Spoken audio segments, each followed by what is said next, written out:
Chapter 8. The Cottage.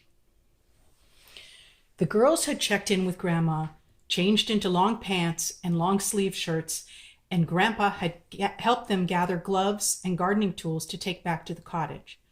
Grandpa was pleased that they were so interested in the little cottage. He hadn't seen it himself in years and planned to take a walk back there later in the afternoon to see it.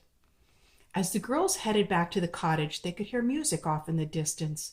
When they arrived at the little house, Jack was already there, blaring music, busy yanking at vines from around the front steps and the door. "Hey, dig in, there's plenty to go around," he called with a grin as he turned down the music. "Oh, this stuff's unbelievable. We'll never get it all off," said Kendall. "It's not that bad. It pulls off pretty easily, but we need to be careful, especially around the windows and shutters. I don't want to break anything. Just start pulling and the stuff unwraps itself. It isn't that hard." Several hours later, the three were near exhaustion and stopped to rest. "We made a lot of progress. You could see the whole front of the house. I don't know how sturdy these steps are, but we could try to go in. I wonder why the house has two front doors and a chimney at either end. It's a really cool place." Just then, Grandpa appeared in the clearing. "Oh my gosh, you kids have worked a miracle here. Just look at this place. I haven't seen it in years. It was so covered with vines and weeds. This is fantastic. I'll have to bring your grandma out here. She'll love to see the old place. We haven't been out here since your mothers were children. And I found the old key. It's been hanging on a nail and the back porch for ages." Grandpa showed the three children a very large, heavy key. "Wow, what a cool key. That's for this house?" asked Jack. "Sure is. This key has to be 150 years old at least. I don't know when this little house was built, but it's pretty old. Well, why don't you kids rest a little longer, and I'll go back to the house and get your grandmother and bring back something cool for you to drink. Then we'll see if we can open up the house. How's that sound?" "That'd be great, Grandpa," said Kendall. "Yeah, that'd be terrific, Mr. Bailey. I'd do just about anything for a glass of water." "I can't wait for Grandma to see how much we've done," said Megan. "We'll be right back then," said Grandpa as he turned and disappeared into the heavy brush. "This is such a cool old place," sighed Jack. "You guys are so lucky that no one tore it down. I don't think my family has any place like this, and my mom would know. She's traced back our family for generations." "Really? So you know about stuff like family trees?" asked Megan. "Oh yeah, my mom's nuts about genealogy. She's traced our family back to my great, I don't know how many greats grandfather, a guy named Joshua Walker. Then she kind of lost the trail and she's been stuck. She can't find any more information that goes back further than that, but that guy Joshua Walker was born in 1795. Amazing, huh?" 1795? That's so cool, said Megan. She looked questioningly at Kendall, who returned the questioning look, and then they both slowly nodded and smiled. "Jack, we're trying to do a little family tree ourselves. Do you think you might be able to help us?" "Sure. You mean you're tracing back your own family? I'll bet your grandparents could help you with that. They would know a lot more than me."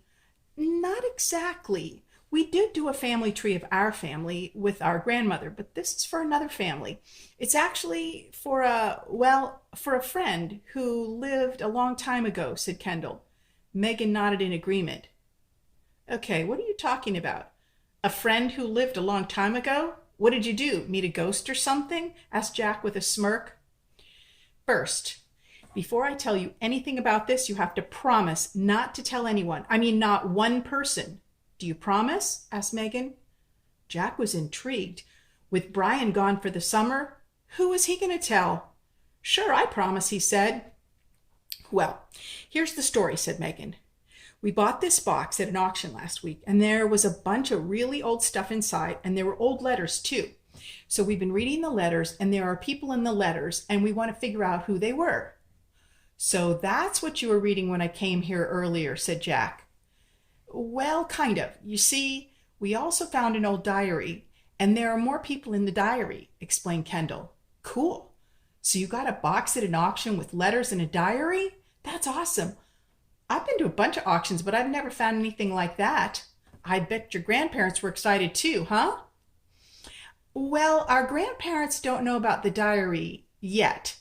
We had this wooden box and it was locked, and we took it to the museum, and then we moved a blanket chest that Grandpa bought at the auction, and we heard something rattling inside, and the man at the museum said that sometimes old chests have a false bottom, and we found the false bottom, only Grandpa said not to look for it, and we found a key inside the false bottom, and it opened up the box, and we found the diary inside, Megan said in one long breath.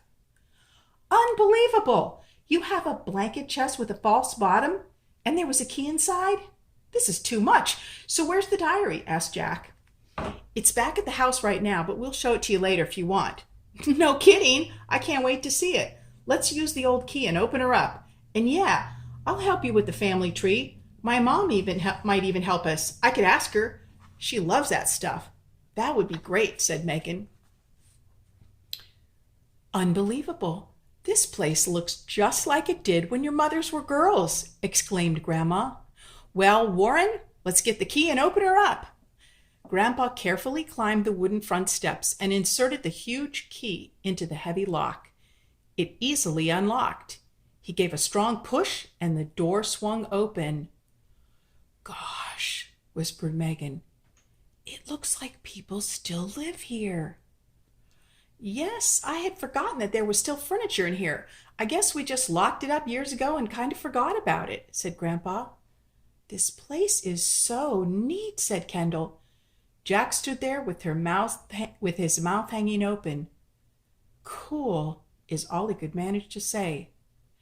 We should be careful walking around here. I don't know how sturdy the floors are. I'd hate to find out the hard way that we have a weak floor. It's starting to get late. Let's head back to the house and have something to eat. Jack, would you like to join us for dinner? Asked Grandpa. Yeah, sure. Thanks, Mr. Bailey. I'll call my mom. Tomorrow we can come back here and see what work needs to be done. I want to make sure there aren't any loose floorboards or anything. I don't want anybody to get hurt out here, Grandpa said as he turned and headed to the door. Great place. I had forgotten all about this place till this morning. I've got an idea. Come on, kids. Let's get back to the house and we can talk about it. It would be a lot of work, but it'd be fun. What do you think? Asked Grandpa. I think it's a great idea, Grandpa, and my dad can help when he gets here too, said Megan. Warren, I think it's a fabulous idea, said Grandma. I would love to see the cottage all fixed up. There's no reason not to, and the girls are here all summer. They'll be a big help. And I can help too if you want, said Jack. Well, Jack, we accept. I could really use your help, said Grandpa with a smile. This is the perfect project for the summer, said Kendall, just like the people in our letters. It'll be hard work, but fun, too. When can we start? I'll look it over in the morning and then get a few men over to help me figure out where to start. You know, there's no water or electricity out there, so we'll really have a lot of work to do. We'll have to hire some people to do some of the work, but I think we can do a lot of it ourselves. It isn't as bad a shape as I thought it would be. Remember, I'll help as much as you want, said Jack. Well, I better go home now. Thank you for dinner, Mrs. Bailey. See you two tomorrow? Asked Jack. Yeah, maybe we can come over to your house? I'd like to meet your mom, said Kendall with a wink. Oh, sure. Come on over after breakfast. See you tomorrow. Bye, Jack, called Megan as he walked down the front steps.